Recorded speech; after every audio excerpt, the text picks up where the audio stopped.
ನೋಡಿ ವೀಕ್ಷಕರೇ, ಈ ಒಂದು ದತ್ತುರಿ ಬೀಜದಿಂದ ಈ ಒಂದು ತಂತ್ರವನ್ನು ನೀವು ಮಾಡಿ ಸಾಕು ವೀಕ್ಷಕರೇ. ಯಾರು ನಿಮಗೆ ಶತ್ರು ಬಾಧೆ ಇದ್ದಾರೆ, ಯಾರು ನಿಮಗೆ ತೊಂದರೆ ಕೊಡ್ತಾ ಇದ್ದಾರೆ, ಯಾರು ನಿಮಗೆ ಸಮಸ್ಯೆ ಮಾಡ್ತಾ ಇದ್ದಾರೆ, ಯಾಕಂದ್ರೆ ನಿಮ್ಮಲ್ಲಿ ಕುಂತಲ್ಲೂ ನಿಂತಲ್ಲೂ ತೊಂದರೆ ಕೊಡ್ತಾ ಇರ್ತಾರೆ. ಏನೇ ಒಂದು ಕೆಲಸ ಮಾಡಕ್ ಹೋದ್ರೂ ಬಿಡ್ತಾ ಇರಲ್ಲ, ಮನೆಯಲ್ಲಿ ನೆಮ್ಮದಿಯಾಗಿ ಇರ್ಲಿಕ್ಕೆ ಆಗ್ತಲ್ಲ, ನಿಂತಲ್ಲೂ ಕುಂತಲ್ಲೂ ಸಮಾಧಾನವಾಗಿರಕ್ಕಾಗ್ತಲ್ಲ.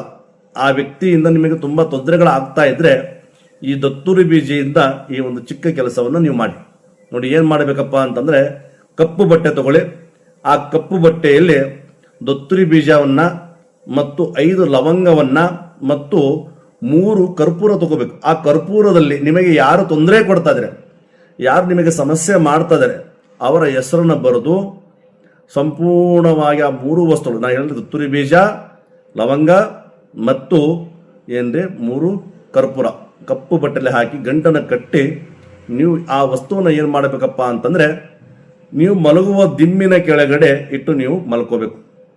ಮಲ್ಕೊಂಡು ಏನು ಮಾಡಬೇಕಪ್ಪ ಅಂತಂದ್ರೆ, ಆ ವಸ್ತುವನ್ನ ಶನಿವಾರ ದಿನ ಏನೇಳಿ ಶುಕ್ರವಾರ ದಿನ ನೀವು ಮಾಡಿ, ಶನಿವಾರ ಬೆಳಗ್ಗೆ ಎದ್ದ ತಕ್ಷಣ ಬೆಳಗ್ಗಿನ ಜಾವ ಹೋಗಿ 3 ದಾರಿ ಸೇರುವಂಥ ಜಾಗದಲ್ಲಿ ಅಥವಾ ಇಲ್ಲ ಮಶಾಣ ಇರುವಂಥ ಜಾಗದಲ್ಲಿ ಹೋಗಿ ಆ ವಸ್ತುವನ್ನ ಭಸ್ಮ ಮಾಡಿ ಬನ್ನಿ ಸಾಕು ವೀಕ್ಷರೇ. ಯಾರು ನಿಮಗೆ ಸಮಸ್ಯೆ ತೊಂದರೆ ಕೊಡ್ತಾ ಇದಾರೆ, ಸಮಸ್ಯೆ ಮಾಡ್ತಾ ಇದಾರೆ, ಯಾರು ತೊಂದರೆ ಕೊಡ್ತಾ ಇದಾರೆ, ಕಿರಿಕಿರಿ ಮಾಡ್ತಾ ಇದಾರೆ ಅಂಥವ್ರು ನಿಮ್ಮ ಜೀವನದಲ್ಲಿ ನಿಮ್ಮ ಜೀವನ ಪರ್ಯಂತ ನಿಮ್ಮ ಜೊತೆ ಇರೋದಿಲ್ಲ, ನಿಮ್ಮ ಕಣ್ಣಿಗೂ ಸಹ ನಿಮಗೆ ಬೀಳೋದಿಲ್ಲ ವೀಕ್ಷಕರೇ. ಇದು ನಿಮ್ಮ ಸ್ನೇಹಿತರಿಗೂ ತಿಳಿಸಿ, ಕಮೆಂಟ್ ಮಾಡಿ, ಲೈಕ್ ಮಾಡಿ. ನಮಸ್ತೆ.